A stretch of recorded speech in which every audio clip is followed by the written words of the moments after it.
ಶ್ರೀ ಸಾಯಿಬಾಬಾ ಜೀವನ ಚರಿತ್ರೆ. ಪ್ರಣಿಪಾತೇನ ಪರಿಪ್ರಶ್ನೇನ ಸೇವೆಯ ಉಪಧ್ಯಕ್ಷಂತಿ ತೇ ಜ್ಞಾನಂ ಜ್ಞಾನಿನಃ ತತ್ವದರ್ಶಿನಃ.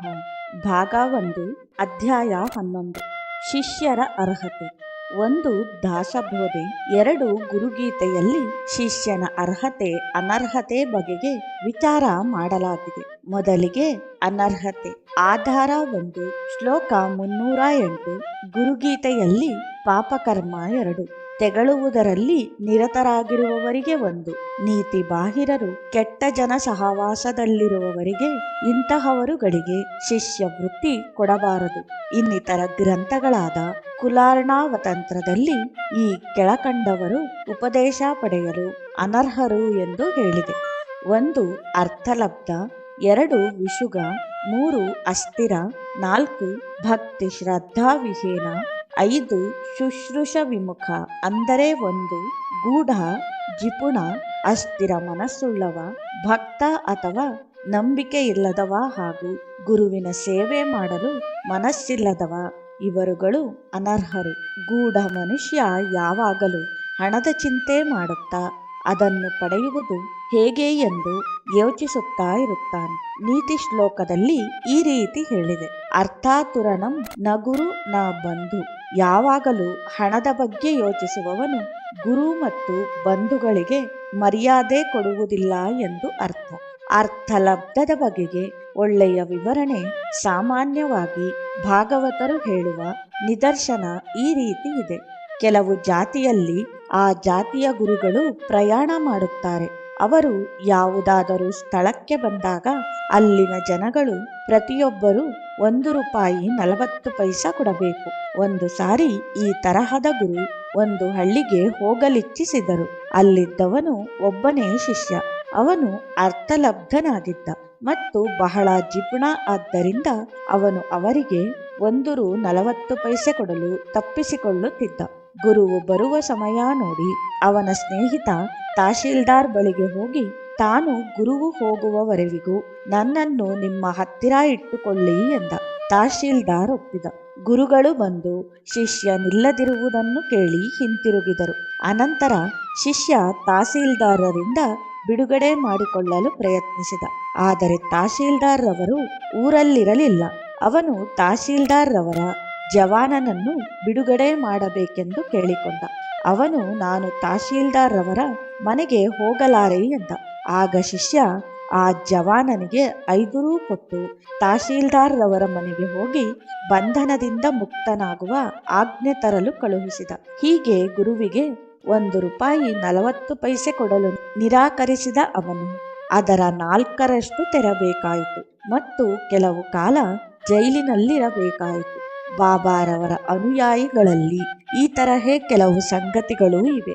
ಬಾಬಾರವರು ಸನದು ಉಪದೇಶಗಳಲ್ಲಿ 2 ಮಾತ್ರ ಇಲ್ಲಿ ಕೊಡಲಾಗಿದೆ.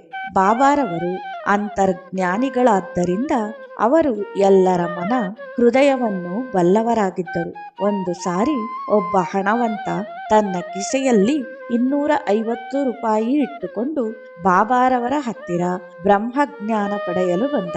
ಬಾಬಾರವರು ಎಲ್ಲರಿಗೂ ಬ್ರಹ್ಮಜ್ಞಾನ ಉಪದೇಶ ಮಾಡುತ್ತಾರೆ. ಅವರು ಉಪದೇಶಕ್ಕೆ ಏನೂ ತೆಗೆದುಕೊಳ್ಳುವುದಿಲ್ಲ ಎಂದು ತಿಳಿದು ಬಂದ. ಅವನು ಬಾಬಾರವರಲ್ಲಿಗೆ ಬಂದು ಅವರ ಪಾದಗಳಿಗೆರಗಿ, ಬಾಬಾ, ನೀವು ಬ್ರಹ್ಮನನ್ನು ತೋರಿಸುವಿರೆಂದು ತಿಳಿದು ಬ್ರಹ್ಮಜ್ಞಾನ ಪಡೆಯಬೇಕೆಂದು ಆಸೆಯಿಂದ ನಿಮ್ಮಲ್ಲಿಗೆ ಬಂದಿದ್ದೇನೆ. ನಾನು ಪ್ರಯಾಣದಿಂದ ಬಳಲಿದ್ದೇನೆ. ನಿಮ್ಮಿಂದ ಬ್ರಹ್ಮಜ್ಞಾನ ದೊರಕಿದರೆ ನಾನು ಪರಮಸುಖಿಯಾಗಬಹುದು ಎಂದು ಹೇಳಿ ಬ್ರಹ್ಮಜ್ಞಾನವನ್ನು ಯಾಚಿಸಿದನು. ಆಗ ಬಾಬಾರವರು, ರಾಯರೇ, ಇಷ್ಟು ಅವಸರವೇಕೆ? ಬ್ರಹ್ಮಜ್ಞಾನವನ್ನು ಕೊಡುವೆನು. ನನ್ನಲ್ಲಿಗೆ ಬರುವವರೆಲ್ಲ ಐಹಿಕ ಭೋಗಗಳಾದ ಸಂಪತ್ತು, ಆರೋಗ್ಯ, ಶಕ್ತಿ, ಗೌರವ, ರೋಗ ಗುಣಪಡಿಸುವಿಕೆ ಇವುಗಳನ್ನು ಬೇಡುತ್ತಾರೆಯೇ ಹೊರತು ಬ್ರಹ್ಮಜ್ಞಾನ ಕೇಳಲು ಬರುವವರು ಬಹಳ ವಿರಳ ಎಂದು ಹೇಳಿ ಅಲ್ಲೇ ಇದ್ದ ಓರ್ವ ಹುಡುಗನನ್ನು ಕರೆದು ನಂದು ಮಾರ್ವಾಡಿಯ ಬಳಿಗೆ ಹೋಗಿ ನಾನು ಹೇಳಿದೆನೆಂದು 5 ರೂಗಳನ್ನು ಸಾಲ ತೆಗೆದುಕೊಂಡು ಬಾ ಎಂದರು. ಹುಡುಗನು ಹೋಗಿ ನಂದು ಮಾರ್ವಾಡಿಯು ಮನೆಯಲ್ಲಿಲ್ಲವೆಂದು ತಿಳಿಸಿದನು. ಹೀಗೆ ಬಾಬಾರವರು ಇದೇ ರೀತಿ ಇತರ ಮಾರ್ವಾಡಿಗಳಲ್ಲಿ ಅವರ ಮನೆಗೆ ಬೇಕೆಂದೇ ಆ ಹುಡುಗನನ್ನು ಕಳುಹಿಸಿದರು. ಹಣ ಸಿಗದೆ ಹಿಂತಿರುಗಿ ಬಂದ ಬಾಲಕ. ಇಷ್ಟರಲ್ಲಿ ಸುಮಾರು ಅರ್ಧ ಗಂಟೆ ಕಳೆಯಿತು. ಅಷ್ಟರಲ್ಲಿ ಆ ಹಣವಂತನಿಗೆ ತಾಳ್ಮೆ ಮೀರಿ ಎಲ್ಲಿ ಟಾಂಗಾದವ ಹೆಚ್ಚಿಗೆ ಕೇಳುವನೋ ಎಂದು ಚಿಂತಿಸುತ್ತಿದ್ದ. ಅವನನ್ನು ಬಾಬಾರವರು ಕೇಳಿದುದು 5 ರೂ ಮಾತ್ರ. ಅದನ್ನು ಕೊಡಬಹುದಿತ್ತು ಎಂದುಕೊಂಡ. ಆದರೆ ಅವನಿಗೆ ಬಾಬಾರವರು ಕೇಳಿದ ಸಾಲದ ಹಣ ತಿರುಗಿ ಕೊಡುವರೋ ಇಲ್ಲವೋ ಎಂಬ ಸಂದೇಹವಿತ್ತು. ಆದ್ದರಿಂದ ಅವನು ಬಾಬಾರವರಿಗೆ ಕೊಡಲಿಚ್ಛಿಸಲಿಲ್ಲ. ಬಾಬಾರವರು ಅವನಿಗೆ ಉತ್ತರಿಸದೇ ಇದ್ದುದರಿಂದ ಬಾಬಾರವರನ್ನು ಬ್ರಹ್ಮಜ್ಞಾನ ನೀಡಲು ಇಷ್ಟು ತಡವೇಕೆ ಎಂದು ಪ್ರಶ್ನಿಸಿದ. ಬಾಬಾರವರು, ನಿನಗೇನು ತಿಳಿಯಲಿಲ್ಲವೇ? ಇಲ್ಲಿ ನಡೆದುದೆಲ್ಲವೂ ನಿನಗೆ ಅರ್ಥವಾಗಲಿಲ್ಲವೇ? ನಿನಗೆ ಬ್ರಹ್ಮಜ್ಞಾನ ನೀಡಲು ಪ್ರಯತ್ನ ಪಡಲಿಲ್ಲವೇ? ನೀನು ನನಗೆ 5 ವಸ್ತುಗಳನ್ನು ಅರ್ಪಿಸಬೇಕು. ಅದೇ ಮನಸ್ಸು, ಬುದ್ಧಿ, ಅಹಂಕಾರ, ಚಿತ್ತ, ಆಸೆ ಎಂಬ 5 ವಿಷಯಗಳು. ಹೀಗೆ ಬ್ರಹ್ಮಜ್ಞಾನ ಪಡೆಯಬೇಕೆಂಬುವವನು ಸಂಪೂರ್ಣ ಶರಣಾಗತನಾಗಿ ಐಶ್ವರ್ಯವೆಂಬ ವ್ಯಾಮೋಹಕ್ಕೆ ಅಂಟಿಕೊಳ್ಳದೆ ಐಹಿಕ ವಿಷಯಗಳ ಕಡೆ ವ್ಯಾಮೋಹ ತ್ಯಜಿಸಬೇಕು. ಇಲ್ಲದಿದ್ದರೆ ಬ್ರಹ್ಮಜ್ಞಾನ ಪಡೆಯಲು ಅಸಾಧ್ಯ. ಬೆಳಗಾಗುತ್ತಲೇ ಬೆಳಕು ಬರುವುದು, ಅದಕ್ಕಿಂತ ಮುಂಚೆ ಅಲ್ಲ ಎಂದರು. ಈ ವಿವರಣೆಯ ನಂತರ ಅವನು ಬಾಬಾರವರನ್ನು ಅರ್ಥ ಮಾಡಿಕೊಂಡ. ಶಿಷ್ಯರ ಅನರ್ಹತೆ. ಬಾಬಾರವರ ಪ್ರಕಾರ ನಿಷ್ಠೆ ಮತ್ತು ಸದ್ಬುದ್ಧಿ ಇವುಗಳೇ ಶಿಷ್ಯನು ಅರ್ಹ ಎಂಬುದು ತಿಳಿಸುತ್ತದೆ. ಅದಿಲ್ಲದವನು ಅನರ್ಹ ಎಂಬುದನ್ನು ತಿಳಿಸುತ್ತದೆ. ರುದ್ರ ಜಮಾಲಾದಲ್ಲಿ ಈ ರೀತಿ ಹೇಳಿದೆ: ವಿಚಾರ್ಯ ಯತ್ನಾತ್ ವಿಧಿವತ್ ಶಿಷ್ಯ ಸಂಗ್ರಹಂ ಆಚಾರೇತ್, ಅನ್ಯಥಾ ಶಿಷ್ಯ ದೋಷೇನ ನರಕಾಸ್ತೋ ಭವೇತ್ ಗುರುಹು. ಗುರು ಶಿಷ್ಯನನ್ನು ಶಾಸ್ತ್ರದಲ್ಲಿ ಹೇಳಿರುವ ಪ್ರಕಾರ ಪರೀಕ್ಷಿಸಬೇಕು. ಇಲ್ಲದಿದ್ದಲ್ಲಿ ಗುರುವು ಶಿಷ್ಯ ಕಳಂಕಗಳಿಂದ ನರಕಕ್ಕೆ ಹೋಗುವನು. ಶಿಷ್ಯನ ಕಳಂಕ ಗುರುವಿಗೆ ಸರಿಯಲ್ಲ. ಶಿಷ್ಯಂ ಪಾಪಂ ಗುರುಂ ವ್ರಜೇತ್. ಅಂದರೆ ಶಿಷ್ಯನ ಪಾಪಗಳು ಗುರುವಿನ ತಲೆಯ ಮೇಲೆ ಬೀಳುತ್ತದೆ. ಏಕೆಂದರೆ ಶಿಷ್ಯನ ನಡವಳಿಕೆಗೆ ಗುರುವೇ ಕಾರಣ. ವಿಧಿವತ್ ಎಂದರೆ ಶಿಷ್ಯನು ಗುರುವಿನ ಸನ್ನಿಧಿಯಲ್ಲಿ ನಿಯಮಿತ ಕಾಲ ಸೇವೆ ಮಾಡಬೇಕು. ಅನಂತರ ಅವನಿಗೆ ದೀಕ್ಷೆ ನೀಡಲಾಗುತ್ತದೆ. ಶಾಸ್ತ್ರ ಪ್ರಕಾರ ಈ ವಿಧಿವತ್ 12 ವರ್ಷಗಳು. ಸಮಾಚಾರ ತಂತ್ರವು ಶಿಷ್ಯನ ಅನರ್ಹತೆಗೆ 27 ಕಾರಣಗಳನ್ನು ಕೊಟ್ಟಿದೆ. 1 ಕಾಮುಕ, 2 ಕುಟಿಲ, 3 ಲೋಕನಿಂದ, 4 ಸತ್ಯವರ್ಜಿತ, 5 ಅವನೀತ, 6 ಅಸಮರ್ಥ, 7 ಪ್ರಜ್ಞಾಹೀನ, 8 ರಿಪುಪ್ರಿಯ, 9 ಸದಾ ಪಾಪಕ್ರಿಯಾಯುಕ್ತ, 10 ವಿದ್ಯಾಶೂನ್ಯ, 11 ಜಡಾತ್ಮಕ, 12 ಅಂಗಹೀನ, 13 ವೇದಕ್ರಿಯಾರಹಿತ, 14 ಆಶ್ರಮದಲ್ಲಿ ಆಚಾರಹೀನ, 15 ಹೃದಯ ಶುದ್ಧಿ ಇಲ್ಲದವ, 16 ನಂಬಿಕೆ ಇಲ್ಲದವ, 17 ತುಚ್ಛ, 18 ಕೋಪಿ, 19 ಭ್ರಮ, 20 ಅಸಚ್ಚರಿತ, 21 ದುರ್ಗುಣ, 22 ವಿಷಯಲಂಪಟ, 23 ಸಮಾಜಘಾತುಕ, 24 ಭಕ್ತಿ ಇಲ್ಲದವ, 25 ದೇವರಲ್ಲಿ ಗುರುವಿನಲ್ಲಿ ಭಕ್ತಿ ಇಲ್ಲದವ, 26 ದ್ವೈತ ಚೇತ, ಯಾವಾಗಲೂ ಅನುಮಾನಿಸುವವ, 27 ನಿಂದನೆಯಲ್ಲಿ ಆಸಕ್ತಿ ಇರುವವ. ಈಗ ನಾವು ಬಾಬಾರವರು ಹೇಳಿದಂತೆ ಶಿಷ್ಯನ ಅರ್ಹತೆಗಳೇನು ಎಂದು ನೋಡೋಣ. ಬಾಬಾರವರು ತನ್ನ ಗುರು ತಮ್ಮಿಂದ 2 ಪೈಸೆ ಕೇಳಿದರು. ಅದನ್ನು ನಾನು ಮನಃಪೂರ್ವಕವಾಗಿ ನೀಡಿದೆ ಎಂದರು. ಅನಂತರ ಆ 2 ಪೈಸೆ ಯಾವುದು? 1 ಐಹಿಕ ಸಂಪತ್ತಿನ ಕಡೆಗೆ ವೈರಾಗ್ಯ, 2 ನಂಬಿಕೆ ಅಂದರೆ ನಿಷ್ಠೆ ಸಬೂರಿ. ಬಾಬಾರವರು ಈ 2ನ್ನು ಶ್ರೀಮತಿ ಕಾಪರ್ಡೆಯವರಿಂದ ಬೇಡಿದ್ದರು. ಶ್ರೀಮತಿ ಕಾಪರ್ಡೆ ಶಿರಡಿಯಲ್ಲಿ ಬಹಳ ಕಾಲವಿದ್ದುದರಿಂದ ತಮ್ಮ ವ್ಯಾಪಾರಕ್ಕೆ ಧಕ್ಕೆಯಾಗಿ ನಷ್ಟವಾಗಿದೆ ಎಂದು ಬಹಳ ತಾಳ್ಮೆಹೀನರಾಗಿದ್ದರು. ಬಾಬಾರವರು ಅವಳಿಗೆ 200 ರೂ ಕೊಡಬೇಕು ಎಂದು ಕಾಕಾ ದೀಕ್ಷಿತರಿಗೆ ಹೇಳಿದರು. ನಿಷ್ಠೆ ಎಂದರೇನು?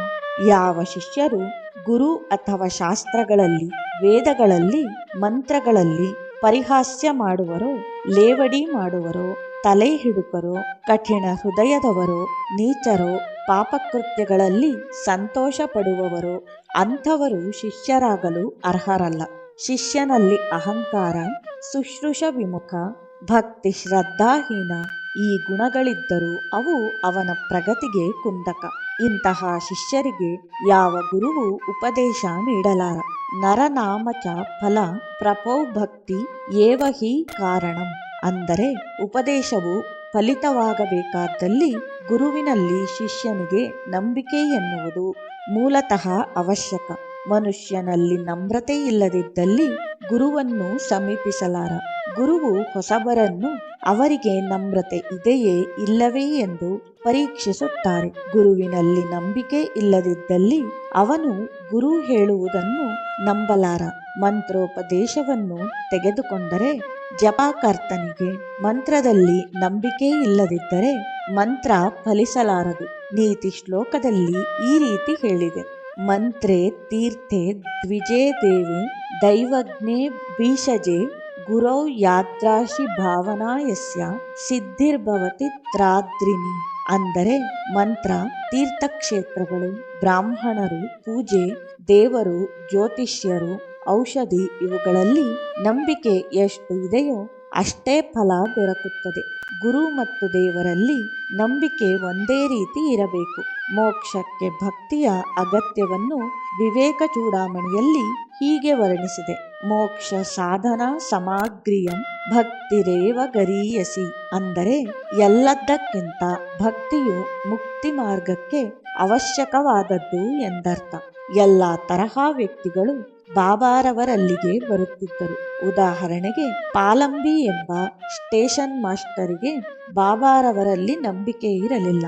ಬಾಬಾರವರನ್ನು ಅನಾವಶ್ಯಕವಾಗಿ ಗೌರವಿಸುತ್ತಿದ್ದಾರೆ ಎಂದು ತಿಳಿದಿದ್ದರು.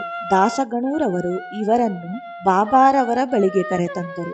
ಬಾಬಾರವರು ಆಗ ಮಡಕೆಗಳನ್ನು ತೊಳೆದು ಅದರ ಬಾಯಿಯನ್ನು ಕೆಳಗೆ ಮಾಡಿ ನೆಲದ ಮೇಲೆ ಇಡುತ್ತಿದ್ದರು. ಯಾತಕ್ಕೆ ಹೀಗೆ ಮಾಡುತ್ತೀರಿ ಎಂದು ಬಾಬಾರವರನ್ನು ಪ್ರಶ್ನಿಸಲು ಬಾಬಾರವರು ಯಾವ ಪಾತ್ರೆಯನ್ನು ಬಾಯಿ ಕೆಳಗೆ ಮಾಡಿ ಇಟ್ಟಿಲ್ಲ, ಅದು ಏನನ್ನೂ ಹಿಡಿಸಲಾರದು ಎಂದರು. ಇದು ಪಾಲಂಬಿಯವರಿಗೆ ಸರಿಯಾಗಿ ಹೋಲುತ್ತಿತ್ತು. ಅದಕ್ಕೆ ಹೀಗೆ ಮಾಡಿದರು. ಡಾಕ್ಟರ್ ಮುಲ್ಕಿಯವರು ತಮ್ಮ ತಂಗಿಯ ಇರಾದೆ ಮೇರೆಗೆ ಬಾಬಾರವರನ್ನು ನೋಡಲು ಶಿರಡಿಗೆ ಬರಲು ಪ್ರಯತ್ನಿಸಿ ಕೋಪರ್ಗಾಂವ್ಗೆ ಬಂದರು. ಅಲ್ಲಿನ ರೈಲ್ವೆ ಸಿಬ್ಬಂದಿಗಳು ಬಾಬಾರವರ ಬಗ್ಗೆ ಇಲ್ಲ ಸಲ್ಲದ ವಿಚಾರಗಳನ್ನು ಹೇಳಿ ಅವರು ಅನೈತಿಕರು, ಅಪಾಯಕರವಾದ ವ್ಯಕ್ತಿ, ಅಲ್ಲಿಗೇಕೆ ಹೋಗುವಿರಿ ಎಂದು ತಿಳಿಸಿದರು. ಅದನ್ನು ಕೇಳಿದ ಡಾಕ್ಟರ್ ಮುಲ್ಕಿಯವರು ಬಾಬಾರವರನ್ನು ನೋಡದೆಯೇ ಹಿಂತಿರುಗಿದರು. ಯಾರಿಗೆ ಬಾಬಾರವರಲ್ಲಿ ನಂಬಿಕೆ ಇಲ್ಲವೋ ಅವರು ಮೊದಲಿಗೆ ತಮ್ಮ ನಂಬಿಕೆಯನ್ನು ದೃಢ ಮಾಡಿಕೊಂಡು ಬಾಬಾರವರ ಬಳಿಗೆ ಬಂದರೆ ಅವರಿಗೆ ಅನುಕೂಲವಾಗುತ್ತಿತ್ತು. ಬಾಬಾರವರು ಅಂತಹವರಿಗೆ ಸಹಾಯ ಮಾಡಿದ ಅನೇಕ ನಿದರ್ಶನಗಳಿವೆ. ಮೇಲೆ ಹೇಳಿದ ಡಾಕ್ಟರ್ ಮುಲ್ಕಿ ಪುನಃ ತಮ್ಮ ತಂಗಿಯ ಒತ್ತಾಯಕ್ಕೆ ಮಣಿದು ಶಿರಡಿಗೆ ಬಂದರು. ಸರ್ವಜ್ಞ ಬಾಬಾರವರು ಈ ಹಿಂದಿನ ಘಟನೆಯನ್ನು ಅವರಿಗೆ ತಿಳಿಸಿದರು.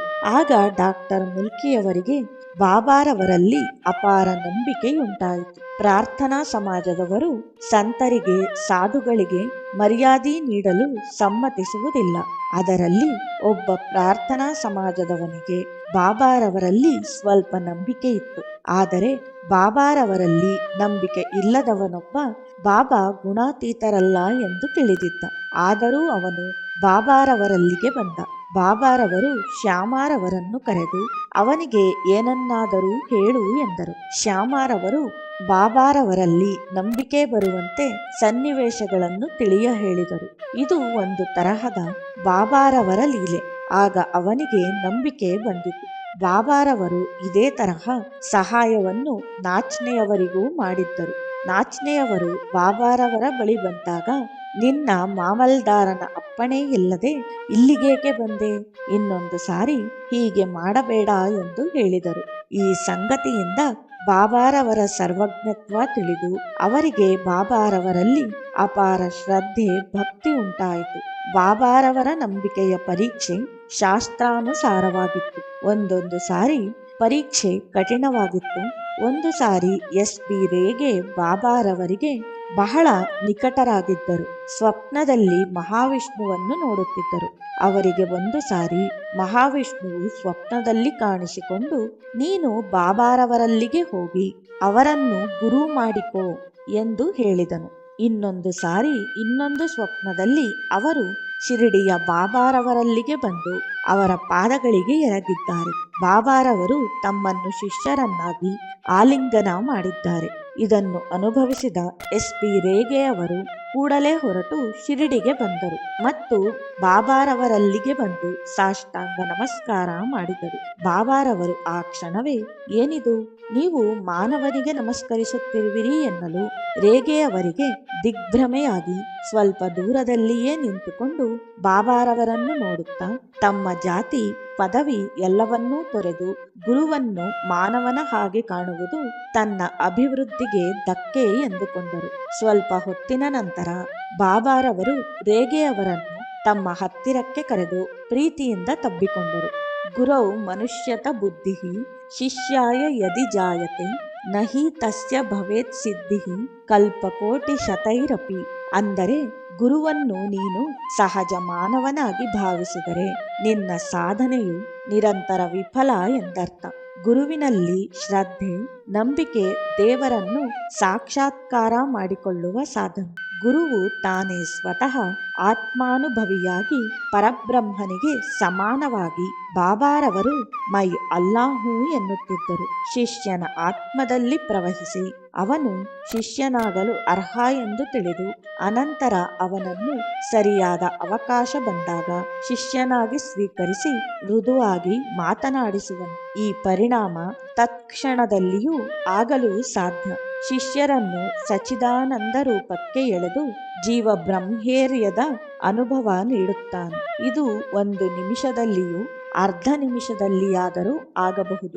ನಿಮಿಷೇ ನಿಮಿಷಾರ್ಧೇನ ಎಂದು ಗುರುವು ಕ್ಷಣದಲ್ಲಿ ಅಥವಾ ಅರ್ಧ ಕ್ಷಣದಲ್ಲಿ ಆತ್ಮಾನುಭವ ಸ್ಥಿತಿಯಲ್ಲಿರುತ್ತಾನೆ.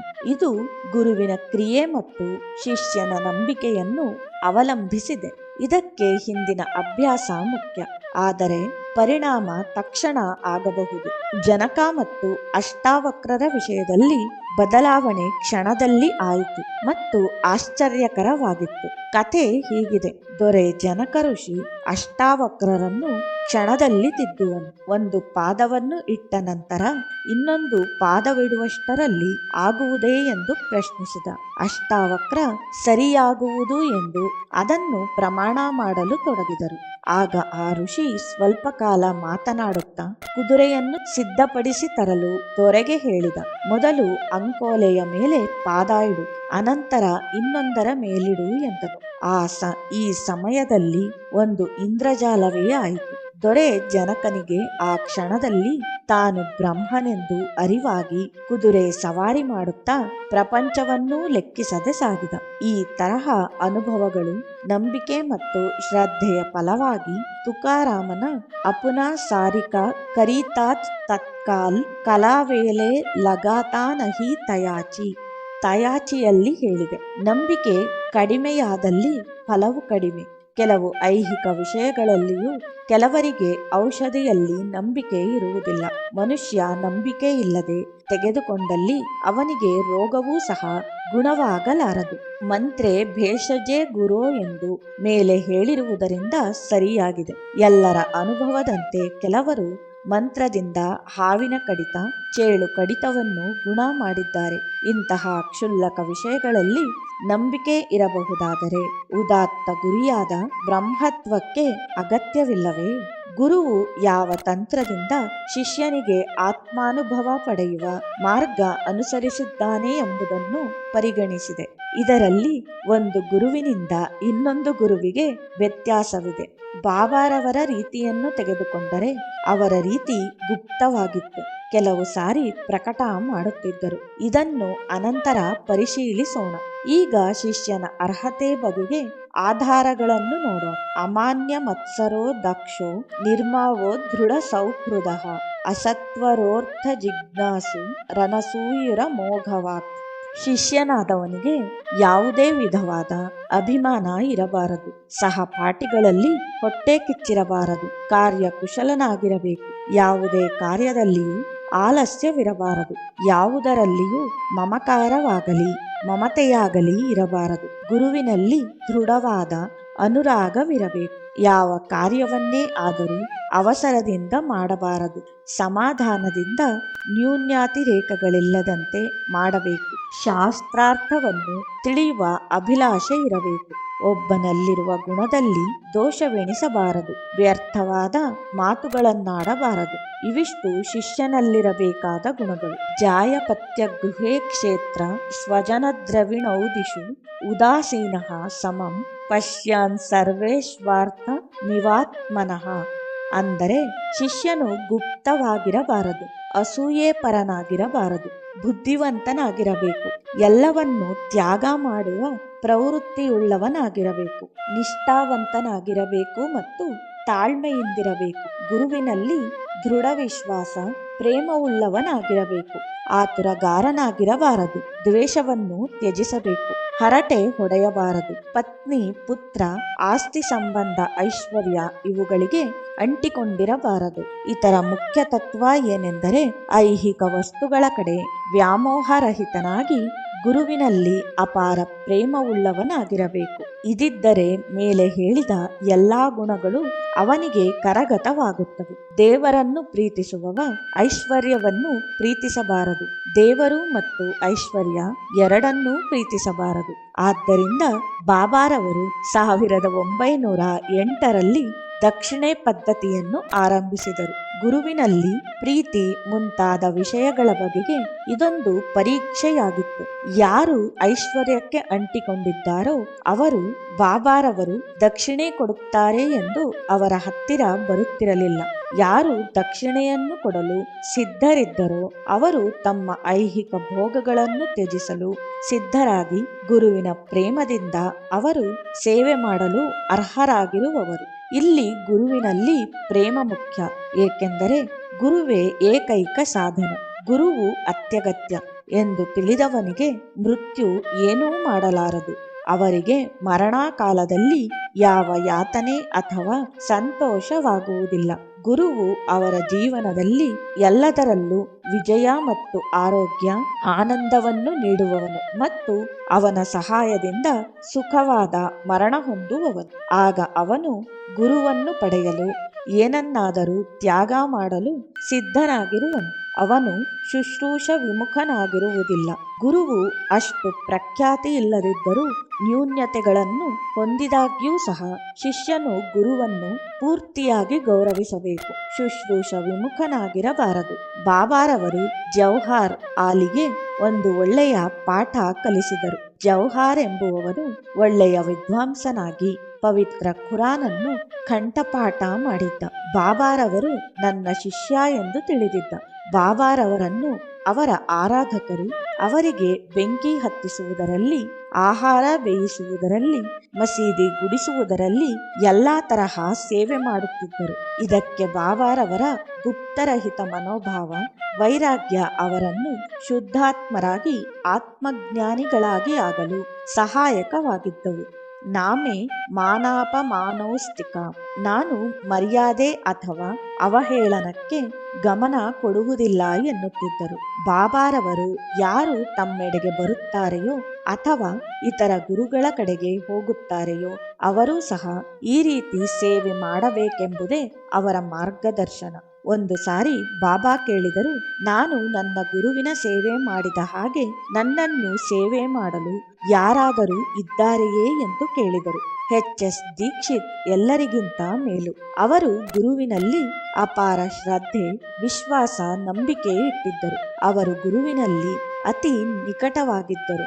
ಅವರ ನಿಷ್ಠೆ ಹೇಗಿತ್ತೆಂದರೆ ಅವರ ಐಹಿಕ ಭೋಗಗಳನ್ನು ತೊರೆದು ಮಡದಿ ಮಕ್ಕಳು, ಐಶ್ವರ್ಯ, ಮರ್ಯಾದೆ, ಕೀರ್ತಿ ಇವುಗಳನ್ನು ತ್ಯಾಗ ಮಾಡಬಲ್ಲವರಾಗಿದ್ದರು. ಆದರೂ ಬಾಬಾರವರು ಒಮ್ಮೊಮ್ಮೆ ದೀಕ್ಷಿತರಿಗೆ ದೃಢತೆ ಇನ್ನೂ ಸಾಲದು ಎನ್ನುತ್ತಿದ್ದರು. ಇತರೆ ಭಕ್ತರಿಗಿಂತ ಅವರಲ್ಲಿ ಸ್ಥೈರ್ಯ ಇದ್ದಿತು. ಬಾಬಾರವರು ಒಂದು ಸಂದರ್ಭದಲ್ಲಿ, ಓ ಚಲ್ತಾ, ಅವನು ಅಸ್ಥಿರವಲ್ಲ. ಪೂರ್ತಿ ವಿಶ್ವಾಸ ಮತ್ತು ಶರಣಾಗತಿ ಅಷ್ಟು ಸುಲಭವಾಗಿ ದೊರಕಲಾರದು. ಅಂಥ ವ್ಯಕ್ತಿ ಎಚ್.ಎಸ್. ದೀಕ್ಷಿತರು. 40 ವರ್ಷಗಳ ಕಾಲ ಅವರು ಬಾರ್ನಲ್ಲಿ ರಾಜಕೀಯದಲ್ಲಿ ಸೇವೆ ಮಾಡಿದ್ದರು. ಅನೇಕ ಜನರು ಕುತೂಹಲದಿಂದಲೇ ಅಥವಾ ಸುಲಭವಾಗಿ ಸೇವೆ ಮಾಡಲೆಂದು ಬಾಬಾರವರನ್ನು ಪೂರ್ತಿ ಅರ್ಥ ಮಾಡಿಕೊಳ್ಳದೆ ಅವರ ಹತ್ತಿರ ಆಶೀರ್ವಾದಕ್ಕೆ ಬರುತ್ತಿದ್ದರು. ಬಾಬಾರವರು ಗುರು ಎಂಬ ಜವಾಬ್ದಾರಿಯನ್ನು ಹೊಂದಿದ್ದರು. ಅವರು ಒಂದು ಸಾರಿ ತಪ್ಪುಗಳನ್ನು ಮಾಡುತ್ತಿದ್ದ ಡಿ.ವಿ. ಸಂಭಾರೆರವರಿಗೆ ಒಂದು ಸಾರಿ ಅಥವಾ 2 ಬಾರಿ ಎಚ್ಚರ ನೀಡುವೆ.